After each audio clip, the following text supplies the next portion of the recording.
Good morning friends, I am doctor Dinesh Kumar. आपके सामने आज हम स्टडी करने के लिए 11th क्लास का टॉपिक स्टार्ट करने जा रहे हैं, बायोलॉजी का। तो चलिए स्टार्ट करते हैं।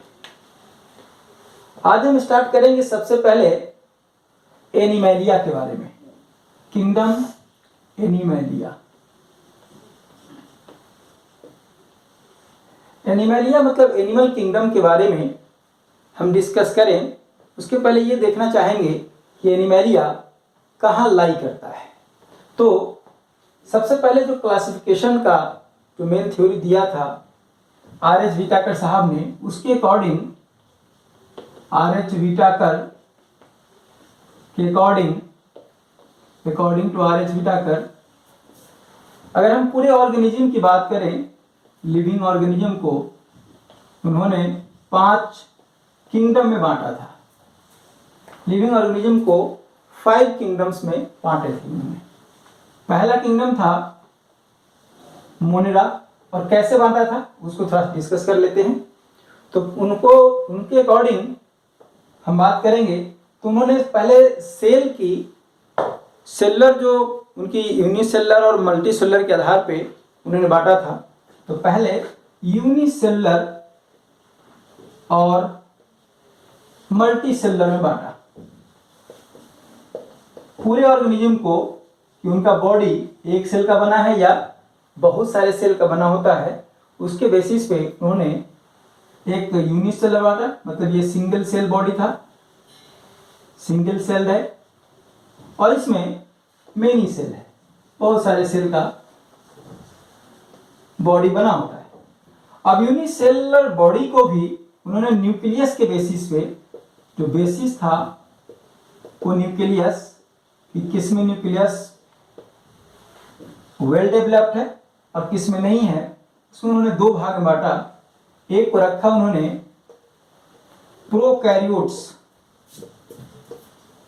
प्रोकैरियोटिक था न्यूक्लियस उनका, तो उनको उन्होंने रखा मोनरान्स में, मोनरा रखा, जिसमें कि वेल डिफाइंड न्यूक्लियस नहीं थे, प्रोकैरियोटिक। और दूसरा प्रोटिस्टा में रखा उनको, प्रोटिस्टा, इसमें इसका न्यूक्लियस वेल डिफाइंड था। सेल तो एक ही था, लेकिन इसमें न्यूक्लियस इसका वेल डिफाइंड था, वेल डेवलप्ड था। तो इसको कहा गया यूकैरियोटिक। प्रोकैरियोट्स में सेल तो एक ही था, लेकिन न्यूक्लियस वेल डिफाइंड नहीं था। तो एक किंगडम हम यहां पर लिखते हैं, किंगडम मोंडा पहला किंगडम था, दूसरा प्रोटिस्टा। तो इसमें क्या हुआ कि बॉडी एक सेल का था, लेकिन न्यूक्लियस वेल डिफाइंड नहीं था। तो यूनिसेलुलर प्रोकैरियोटिक, तो यूनिसेलुलर प्रोकैरियोटिक जो ऑर्गेनिज्म थे comes under the kingdom Monda. Unicellular body था, लेकिन न्यूक्लियस वेल डिफाइंड थे इसमें, तो इसको रखा गया यूनिसेलुलर यूकैरियोट्स, उनको रखा गया प्रोटिस्टा के अंदर में। अब आते हैं मल्टीसेलुलर के बारे में। तो मल्टीसेलुलर में सेल तो बहुत सारे थे, मल्टीसेलुलर है, सेल बहुत सारे थे, बहुत सारा सेल्स के मिलकर बॉडी बना हुआ है। ये टिश्यू लेवल, फिर ऑर्गेनिज्म तक जाते हैं, टिश्यू है, फिर ऑर्गन है, ऑर्गन सिस्टम है। तो इस पर मल्टीसेलुलर ऑर्गेनिज्म को इस बेसिस पे इनका मोड ऑफ न्यूट्रिशन कैसा है, ये अपना भोजन कहाँ से लेते हैं, कैसे काम करता है। तो ऑन द बेसिस ऑफ, इसका जो बेसिस था mode of nutrition, mode of nutrition के बेसिस पे इनको पहले 2 भाग बांटा गया। एक था ऑटोट्रॉफिक मोड, जो कि प्लेंटी के अंदर में आएगा। तो प्लेंटी में यह किंगडम प्लेंटी है, जिसमें कि मोड ऑफ न्यूट्रिशन ऑटोट्रॉफिक था, autotrophic mode of nutrition. Autotrophs का मतलब है, ऑटो मतलब सेल और ट्रॉफ्स मतलब न्यूट्रिशन। तो जो अपना न्यूट्रिशन खुद से बनाएगा, खुद से सिंथेसाइज करेगा ड्यूरिंग द फोटोसिंथेसिस, उसको बोलेंगे ऑटोट्रॉफिक मोड ऑफ न्यूट्रिशन। इसमें डेफिनेटली प्लांट्स है, ये प्लांटी पूरा है, इसमें कुछ सम बैक्टीरियाज भी हैं। दूसरा जो था मेन, वो था heterotrophic mode of nutrition. Heterotrophic. अब हेटेरोट्रॉफिक मोड ऑफ न्यूट्रिशन में दो तरह की बातें होंगी। एक तो जो सॉलिड फूड लेते हैं और दूसरा जो डेड डिकेइंग से फूड अपना न्यूट्रिशन लेते हैं। तो हेटेरोट्रॉफिक मोड में एक था कि जो सॉलिड फूड लेने वाले थे उसको कहा गया होलोजोइक। होलोजोइक जो मोड न्यूट्रिशन था, तो होलोजोइक का मतलब जो सॉलिड फूड ले रहे थे, सॉलिड फूड जिनका था। अब सॉलिड फूड है तो इसको डाइजेशन की जरूरत होगी, फिर देन अब्जॉर्प्शन की जरूरत होगी। तो सॉलिड फूड लेने वाले जो होलोजोइक हेटेरोट्रॉफ्स थे, इसी के अंदर में हमारा है एनिमल। तो आज के टॉपिक में हम एनिमलिया के बारे में डिस्कस करेंगे, एनिमल के बारे में डिस्कस करेंगे। दूसरा जो हमारा है वो है डेड डिकेइंग से लेने वाले, डेड एंड डिके से लेने वाले। तो उसमें जो एनिमल किंगडम का नाम है वो है फंजाई। This is fungi. तो किंगडम कितना हो गया? किंगडम हो गया एक मोनेरन्स, दूसरा प्रोटिस्टा, तीसरा प्लांटी, चौथा एनिमलिया और पांचवा फंजाई। तो ये हमने ये बताया आपको कि लिविंग ऑर्गेनिज्म में हमारा एनिमल कहाँ लाइज करता है। तो कहाँ लाइज करता है? Living organism, multicellular, heterotrophic, holozoic और देन एनिमल। तो हम अब इसके बारे में डिटेल बात करने जा रहे हैं कि एनिमल क्या है, इसका हैबिट कैसा है, हैबिटेट कैसा है और क्या है, तमाम चीज़ों के बारे में हम एनिमल के बारे में डिस्कस करेंगे। ओके।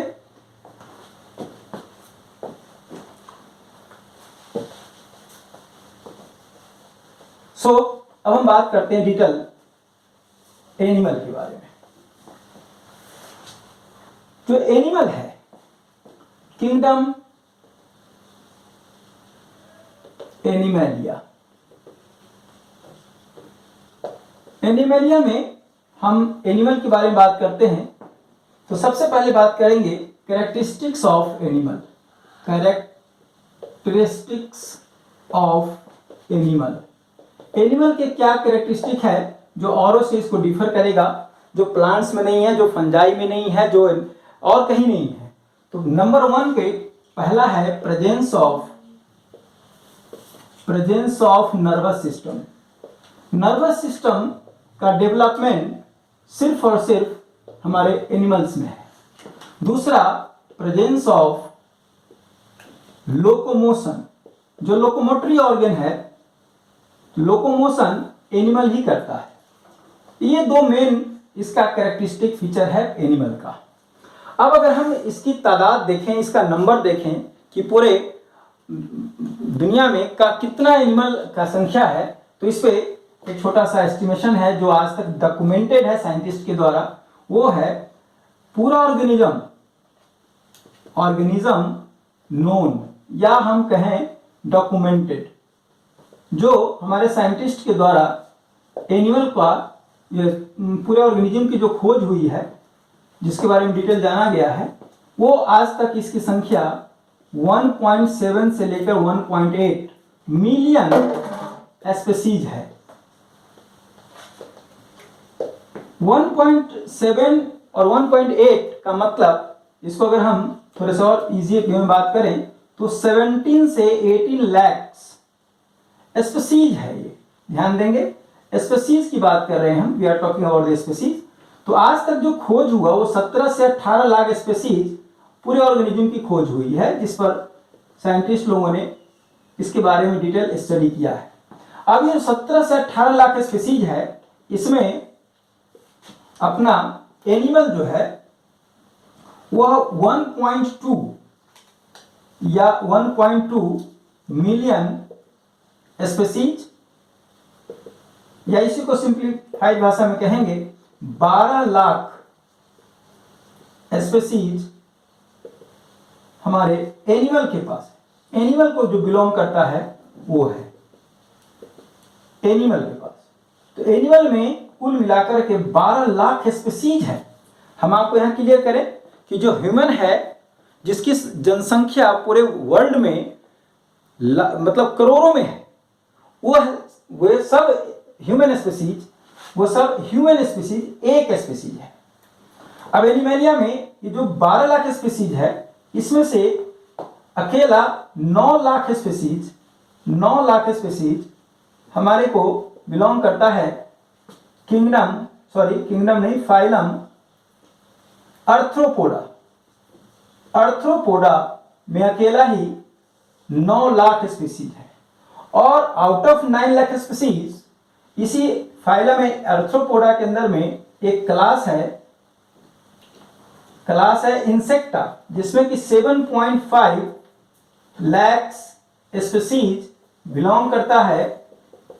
इसका क्लास है क्लास इंसेक्टा।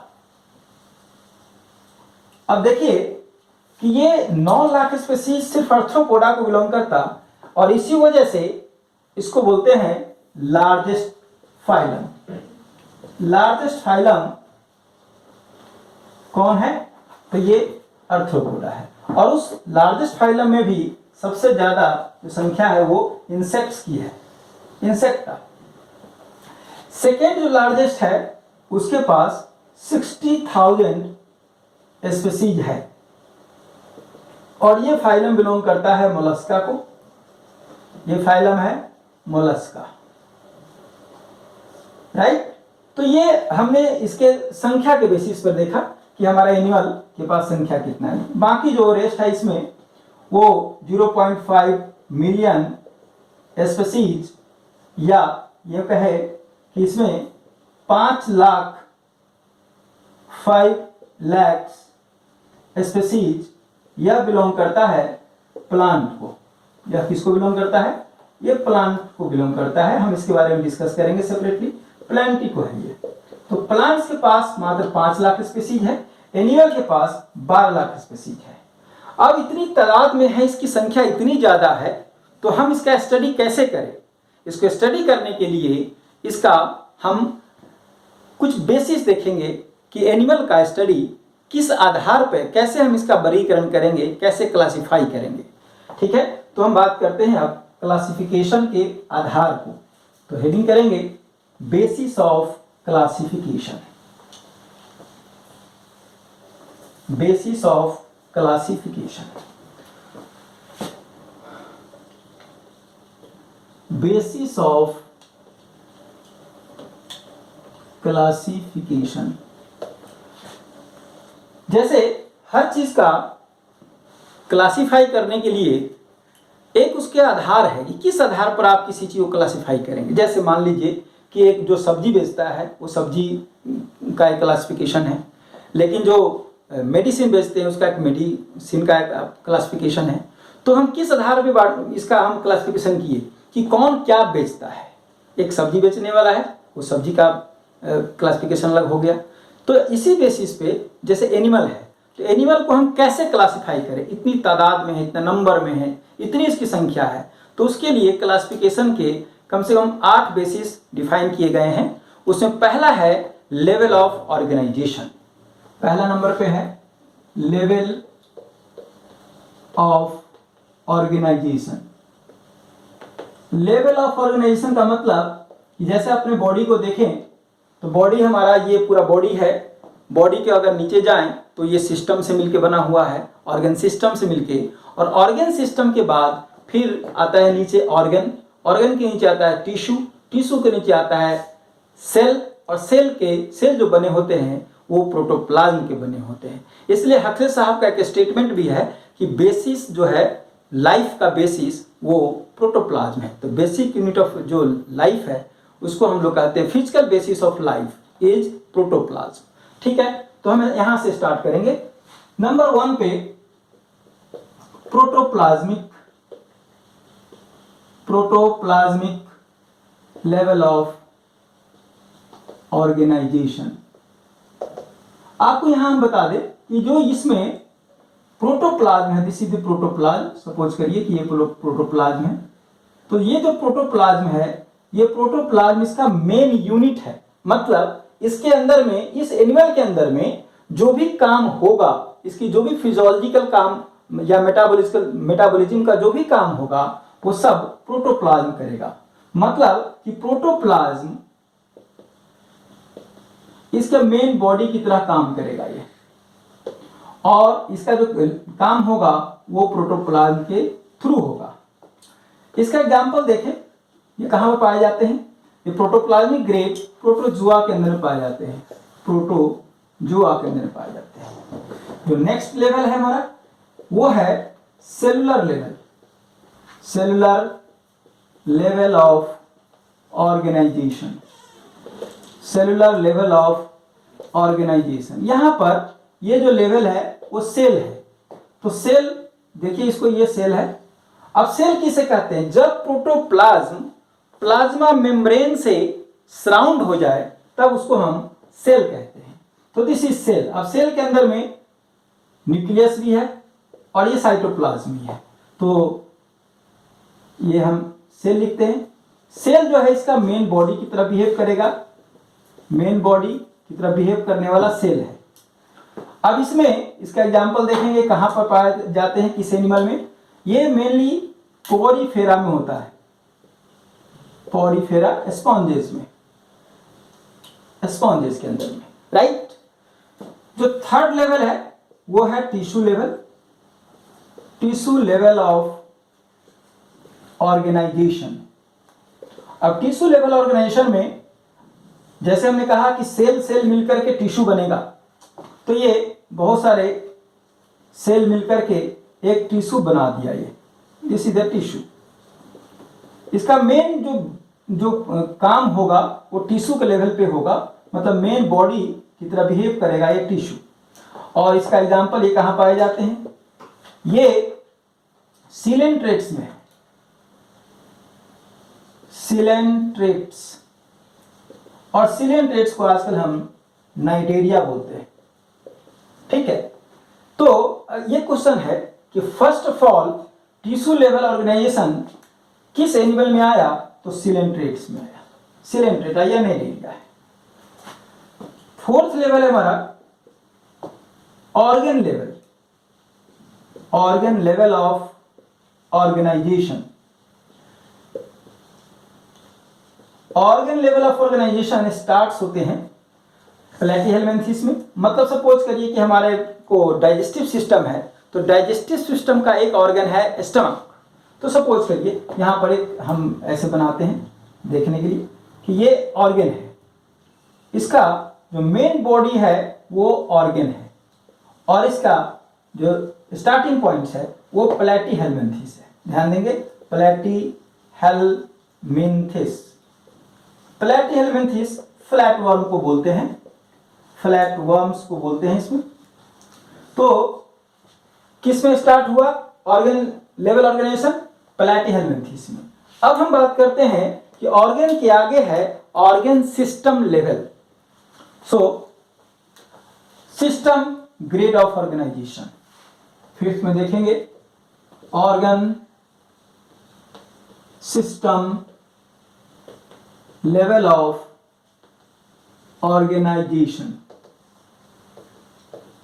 अब ये जो स्टार्ट होता है, अब देखिए यहां पे ऑर्गन सिस्टम है, मतलब कि यह सपोज करिए कि स्टमक है, ये ऑर्गन एक स्टमक है ये, तो स्टमक एक ऑर्गन हुआ और बहुत सारे ऑर्गन जो कि एक काम खास काम को परफॉर्म करते हों, जैसे ये स्टमक है, फिर इसके आगे small intestine, large intestine, pancreas, liver, oesophagus, ये सब ऑर्गन एक सिस्टम का पार्ट है जिसको हम बोलते हैं डाइजेस्टिव सिस्टम। सो बहुत सारे ऑर्गन मिल करके एक सिस्टम का निर्माण करते हैं जिसको कि हम ऑर्गन सिस्टम बोलते हैं। ओके, तो जैसे एग्जांपल में हम यहां पर ले लें डाइजेस्टिव सिस्टम। डाइजेस्टिव सिस्टम, ये डाइजेस्टिव सिस्टम पूरा मिल करके, बहुत सारा सिस्टम मिल करके जब काम करेंगे तो ये मेन बॉडी हो जाएगा। जैसे हमारा पूरा बॉडी है, इसमें बहुत सारे सिस्टम मिलके काम करते हैं, respiratory system, digestive system, excretory system, nervous system, endocrine system. So ये सब मिल करके, बहुत सारे सिस्टम मिल करके, रेस्पिरेटरी सिस्टम, ये सारे तमाम सिस्टम मिल करके और भी अदर्स ऑर्गन, अदर्स जो सिस्टम है सब मिल करके हमारे पूरे बॉडी का निर्माण करते हैं। पूरा बॉडी चलता है इस सिस्टम से। और इसकी जो एग्जाम्पल है वो कहाँ से होगा? आप देखिए यहाँ प्लेटीहेल्मिन्थेस तो ऑर्गन था, इसके आगे का जो लेवल है वो है SQL helminths. SQL helminths round one को बोलते हैं। यहां से लेकर के और पूरा का पूरा कॉर्डेट्स तक, कॉर्डेटा तक जो है वो हमारा ऑर्गन सिस्टम ऑफ ऑर्गेनाइजेशन है। तो this is the level of organization. तो on the basis of level of organization आपने देखा कि कैसे पूरे एनिमलिया को, पूरे एनिमल सिस्टम को, एनिमल जो है उसको हमने प्रोटोजोआ से लेकर के कॉर्डेटा तक बांट करके दिखाया। एक क्लासिफाई हो गया। अब हम सेकेंड जो हमारा सेकेंड जो बेसिस है वो है हमारा बॉडी प्लान। ये this is body plan. Body plan हमारे पूरे एनिमल में जितने प्रकार के एनिमल पाए जाते हैं, 3 प्रकार के बॉडी प्लान होते हैं। पहला प्लान है, 3 टाइप्स की हम बात करेंगे। पहला है body plan cell aggregate body plan. Cell aggregate body plan. अब देखिए यहां लिखा हुआ है सेल एग्रीगेशन। सेल एग्रीगेट का मतलब बहुत सारे सेल इकट्ठा होंगे एक साथ, मतलब ये बहुत सारा सेल मिला और उसकी वजह से एक बॉडी का प्लान तैयार हुआ जिसको कि हम सेल एग्रीगेट बॉडी प्लान बोलेंगे। और ये हमको देखने को मिलता है पॉरीफेरा में। ये पॉरीफेरा स्पॉन्जेस में इस प्लान को देख सकते हैं। अब यह एक सवाल ये हो सकता है कि साहब ये सेल एग्रीगेट है, ये बहुत सारे सेल एक जगह मिलते हैं, तो व्हाई नॉट कि हम इसको टिश्यू बोलते? हम टिश्यू बोल सकते थे। जी नहीं, टिश्यू इसलिए नहीं बोलते क्योंकि ये जो सेल है, अब टिश्यू किसको बोलते हैं? टिश्यू बोलते हैं group of cells for specialised function. जब बहुत सारे सेल इकट्ठा होते हैं एक खास काम को करने के लिए तो हम उसको बोलते हैं टिश्यू। लेकिन पॉरीफेरा में जो भी सेल है वो सबके सब काम अलग अलग करते हैं, डिफरेंट फंक्शन करते हैं, इसलिए इसको हम टिश्यू नहीं बोल करके सेल एग्रीगेट कहते हैं। राइट? तो cell aggregate body plan porifera के अंदर में है। सो सेकेंड है वो है blind sac body plan. Blind sac body plan. Blind sac body plan का मतलब, ब्लाइंड सैक मतलब कि एक ही दरवाजा है जाने के लिए भी और आने के लिए भी। ब्लाइंड सैक है, जैसे इसको देखिए आप, हमने एक बनाया ये। अब देखिए ब्लाइंड सैक का मतलब कि देखिए ये एक ओपनिंग है, इसको माउथ बोलेंगे, माउथ है ये सिंगल ओपनिंग हम लिखेंगे, single opening for, single opening for, जैसे कोई फूड जाएगा तो फूड जाएगा भी इसी होकर के, ये मान लो कि फूड है, ये फूड है, और जब डाइजेशन के बाद ये निकलेगा भी तो इसी होकर के निकलेगा। राइट? तो इन भी इसी से और आउट भी इसी से, इसलिए single opening for mouth and anus. एक ही ओपनिंग से जाना भी और उसे आना भी, इसलिए इसको बोलते हैं ब्लाइंड सैक। कोई अलग दरवाजा नहीं है। That's what is blind sac body plan. और ये आपको बता दें, यह होता है आपको सिलेंट्रेट्स के अंदर। आप देखेंगे हाइड्रा को, सिलेंट्रेट्स, नंबर 2 प्लैटीहेल्मिन्थिस, प्लैटीहेल्मिन्थिस, इस दोनों के अंदर में आपको सिंगल ओपनिंग मिलेगा। तो एक बॉडी प्लान हमारा है ब्लाइंड सैक बॉडी प्लान। अब हम बात करते हैं थर्ड नंबर पे, वो है हमारा tube within tube body plan. हम इसको मिटाते हैं। Tube within tube body plan. अब ये देखिए करेक्ट, एक ट्यूब के अंदर दूसरा ट्यूब है। क्या मतलब इसके? इसके मतलब है कि जैसे मान लिया कि एक ट्यूब है, ये ट्यूब है हमारा, और यहाँ से चलता हुआ आया और ये स्टमक को चलता हुआ आया और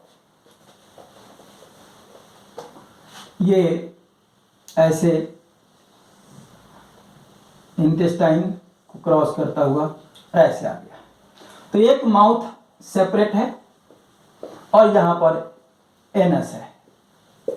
तो एक तो ट्यूब ये हुआ, जैसे हम इसको अगर हम सिंप्लीफाई वे में बात करें तो ये एक ट्यूब ऐसे हो गया, right. This is one tube. ये इंटेस्टाइन है या गट कहें, गट एलिमेंट्री कैनाल है, एलिमेंट्री कैनाल है, एसी लिख देता हूँ शॉर्ट में। एलिमेंट्री कैनाल का एक ट्यूब हो, ये वन ट्यूब। जो सेकेंड ट्यूब है, जैसे माउथ से एनस तक एक ट्यूब हुआ और ये बॉडी का जो वॉल है यह भी एक ट्यूब की तरह बिहेव करेगा। तो जैसे देखिए दूसरा जो ट्यूब है वह बिहेव करेगा इस तरह से। ये बॉडी वॉल है, देखिए यह भी एक ट्यूब है और यह देखिए यह भी एक ट्यूब है, राइट। तो यह जो हुआ, this one is the body plan, sorry ये बॉडी वॉल है, ये बॉडी वॉल है, दिस इज बॉडी वॉल। अब देखिए इसको हम ऐसे बनाएं,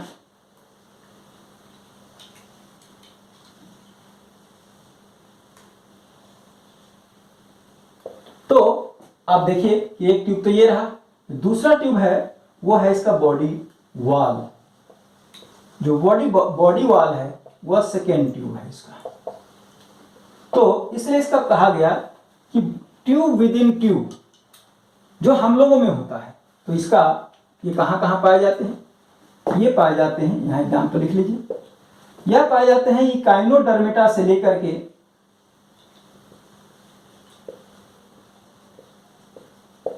टू कॉर्डेट्स तक,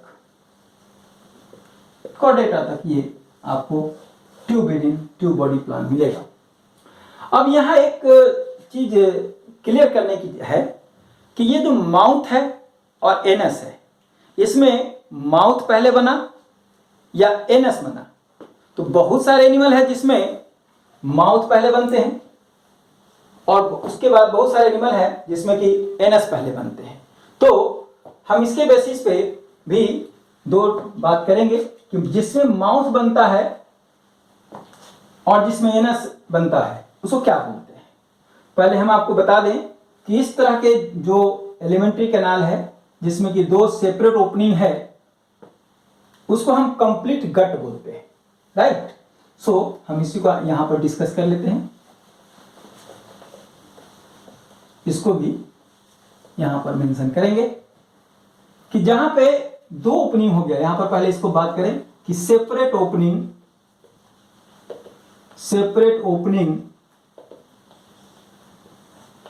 फॉर माउथ, ऐसे लिख देते हैं, फॉर माउथ एंड एनस, ठीक है। माउथ और एनस के लिए सेपरेट ओपनिंग है। इसको हम लोग बोलते हैं, इस ऐसे गट को बोलते हैं कंप्लीट गट। एलिमेंट्री कैनाल को बोलते हैं कंप्लीट गट, कंप्लीट गट बोलते हैं, कॉल्ड, ऐसे लिखना चाहिए, इस एलिमेंट्री कैनाल को कॉल्ड कंप्लीट एलिमेंट्री कैनाल, ठीक। अब जिसमें पहले माउथ बनते हैं उसको बोलते हैं प्रोटोस्टोमियम। तो हम कंप्लीट गट को दो भाग में बांट देते हैं,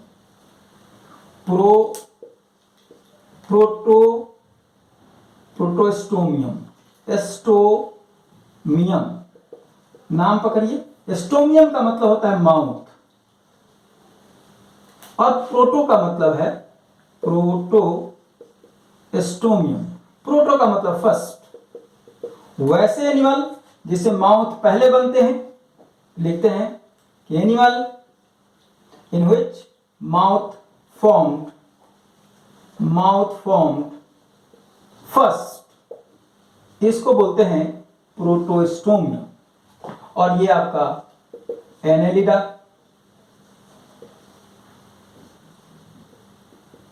आर्थ्रोपोडा, मोलस्का, ये तीनों प्रोटोस्टोमियम है। इसे माउथ पहले बनते हैं। दूसरा जो है वो है ड्यूटेरोस्टोमियम, ड्यूटेरोस्टोमियम। अब देखिए ड्यूटेरो का मतलब है लेटर, बाद में बनता है क्या, एस्टोमियम मतलब माउथ। मतलब कि ऐसे एनिमल में माउथ बाद में बनते हैं, एनस पहले बनते हैं। So anus formed first, mouth form later on, letter.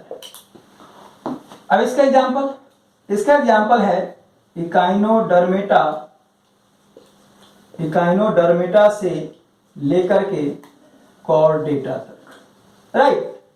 सो ड्यूटेरोस्टोमियम, प्रोटोस्टोमियम। तो ये हो गया हमारे बॉडी प्लान के बारे में, राइट।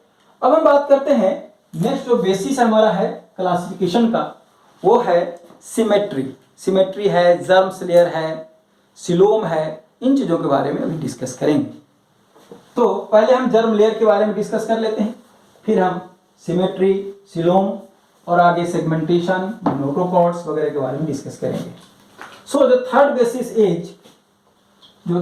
थर्ड बेसिस है हमारा, वो है जर्म लेयर।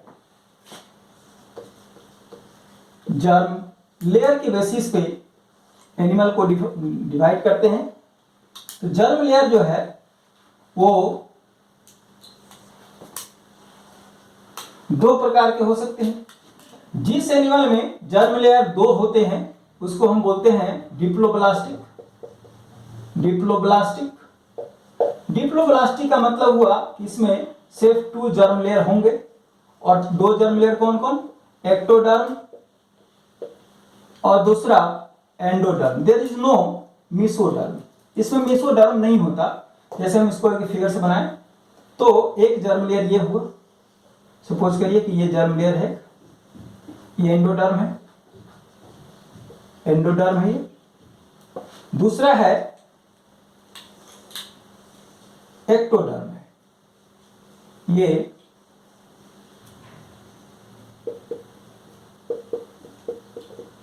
ठीक है। तो दिस इज एक्टोडर्म। ये कहाँ होते, ये कैसे एनिमल में होते हैं, ये आपको मिलेंगे सिलेंट्रेट्स में। आप हाइड्रा का देखेंगे, सिलेंट्रेट्स डिप्लोब्लास्टिक है। दूसरा प्लेटीहेलमिन्थिस, यह भी डिप्लोब्लास्टिक है। ट्रिप्लोब्लास्टिक जो एनिमल है, ट्रिप्लोब्लास्टिक एनिमल, ट्रिप्लो का मतलब 3, ब्लास्टिक का मतलब जर्म लेयर। इसमें 3 जर्म लेयर है, और 3 जर्म लेयर कौन कौन है, 3 जर्म लेयर है एक्टोडर्म, इसमें मेसोडर्म है, मेसोडर्म और एंडोडर्म, राइट। तो इसको हम अगर फिगर से देखें तो आपको ये सपोज करिए कि एक ये एंडोडर्म है, ये एंडोडर्म है, अंदर का लेयर है। दूसरा एक मेसोडर्म है, ये दिस इज द मेसोडर्म, ये मेसोडर्म है। और जो थर्ड लेयर है वो ये है एक्टोडर्म। तो जिस एनिमल में ये तीनों जर्म लेयर हैं उसको हम लोग बोलते हैं ट्रिप्लोब्लास्टिक। और ऐसा कौन है, तो ऐसा आपको इकाइनोडर्मेटा से लेकर के कॉर्डेटा तक है, कॉर्डेटा तक है, ठीक है। तो this is all about your germ layer. हम अगले लेक्चर में इसके आगे का डिस्कशन करेंगे। Thank you very much.